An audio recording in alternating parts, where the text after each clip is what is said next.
एखाद्या विशिष्ट मंत्राचा जप करत असताना तो कोणत्या काळी करतोय यानुसार आपला दक्षिण हस्त, त्या दक्षिण हस्तामध्ये असलेली गोमुखी किंवा माळा ही शरीराच्या कोणत्या भागाजवळ धरावी हे शास्त्राने सांगितलेले आहे.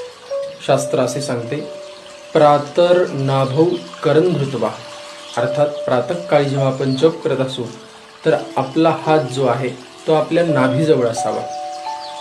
मध्यान्हे हृदय संस्थितम, मध्यान्ह काळी जप आपण करत असू तर तो हृदयाजवळ असावा.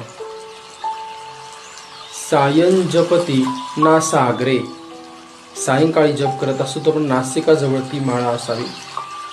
जपस्तु त्रिविध स्मृताः, असे 3 प्रकार जपाचे सांगितले आहे.